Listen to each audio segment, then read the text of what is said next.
Olá, turma! Vamos falar sobre os cálculos de medicação. O cálculo de medicação é uma etapa muito importante no tratamento da saúde do paciente, mostrando-se que é fundamental tanto na recuperação do paciente quanto na prevenção de algum eventual problema ao longo da sua abordagem terapêutica. Esse cálculo de medicação ele é muito necessário para garantir uma administração via endovenosa dos medicamentos e os demais volumes prescritos pela equipe médica, numa quantidade correta e pelo período de tempo adequado. O objetivo dos cálculos de medicação é exatamente estabelecer a quantidade de gotas a serem infundidas a cada minuto, definindo assim a velocidade de infusão de acordo com o horário determinado, com atenção nas informações sobre as doses e as unidades de medida de cada prescrição.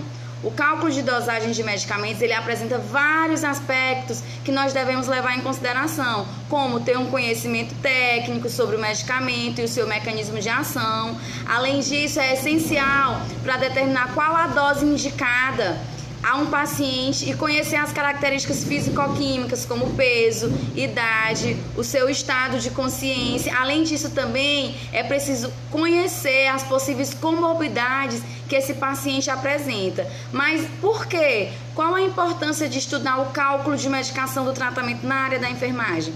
No cuidado diário dos pacientes, o cálculo de medicação é um procedimento fundamental para que o tratamento ele seja um tratamento de sucesso, contribuindo assim tanto para a recuperação do enfermo quanto para prevenir vários problemas. Então, por se tratar de uma função essencialmente técnica, muitos profissionais eles acabam negligenciando essa etapa da abordagem terapêutica, comprometendo assim a eficácia da intervenção e também a saúde do paciente. No entanto, é muito necessário esclarecer que o cálculo de medicação é uma técnica muito importante, muito necessária para todos os profissionais, para toda a equipe técnica da enfermagem, tá certo? Então, assim, dentro dos cálculos de medicação, a gente estuda várias regras, como a regra de 3. Então, assim, toda a equipe técnica eles tem que estar focada, ela tem que estar acompanhando passo a passo a rotina do tratamento. É possível promover uma eficácia na medicação prescrita e favorecer, assim, uma melhora contínua do paciente quando ele recebe os cuidados médicos adequados. Então, assim, uma correta administração requer um conhecimento pleno dos integrantes da equipe. Todo mundo tem que estar envolvido no cuidado do paciente. A terapêutica medicamentosa, devido à complexidade do sistema de saúde, ela tem sido exercida em ambientes cada vez mais complexos. Então, assim, estudos realizados nos últimos anos têm evidenciado a presença de erros durante o tratamento medicamentoso. Por isso, é necessário conhecer todos esses cálculos de medicamentos para poder evitar uma série de consequências tanto para o paciente como para a sua família. Consequências como gerar incapacidade, prolongar o tempo de internação e a recuperação do paciente, expor o paciente a um maior número de procedimentos e medidas terapêuticas, atrasar ou impedir que ele reassuma suas funções sociais e até mesmo levar esse paciente à morte. Então, assim, tendo em vista esse grande número de intervenções no qual o paciente ele é submetido, então, assim, durante a internação do paciente, há uma alta incidência de erros, de possibilidade da equipe estar errando, caso ela não tenha uma prevenção, uma detecção e uma intervenção. Então, conhecer e aplicar adequadamente os fundamentos de aritmética e da matemática auxilia muito o profissional da saúde na prevenção desses erros relacionados tanto ao preparo quanto à dosagem e à administração dos medicamentos. Trabalhar com números eu sei que nem sempre é agradável para as pessoas, principalmente aquelas pessoas que tiveram dificuldade na matemática durante o período escolar, o período inicial na escola. Então, é realmente um pouco complicado, mas é necessário estudar os cálculos de medicamentos dentro da farmacologia. Dentro desses cálculos, a gente tem a regra de 3. A regra de 3 é o cálculo matemático mais utilizado para dosagem e cálculo de medicação, certo? Ela é um método matemático utilizado para solucionar problemas de razão e de proporção. A regra de 3, ela permite, de forma simples, estruturar o problema, encontrando assim uma solução. Então, assim, ela envolve 4 valores. 3 desses valores são conhecidos e um desses valores é o valor que a gente está procurando. E a gente vai encontrar ele a partir desses 3 valores que a gente já tem. Então, assim, para a gente realizar esse cálculo de regra de 3, a gente precisa de 3 passos. Primeiro, a gente precisa organizar as grandezas. As grandezas de medidas na mesma coluna, grandezas de medidas iguais na mesma coluna, mantendo na mesma linha as grandezas que são de unidades diferentes. Tá certo? Esse é o primeiro passo. E o segundo passo, eu preciso avaliar se as minhas grandezas, quanto à sua proporcionalidade, se elas são direta ou se elas são inversa. Então, eu tenho a regra de 3 direta e a regra de 3 inversa. A regra de 3 direta é quando eu aumento um fator. Quando eu aumento esse fator, eu também aumento outro. Por exemplo, eu tenho ampolas de dipirona. Uma ampola de dipirona com 2 ml de solução. Em 3 ampolas de dipirona, eu vou ter quantas ml de solução?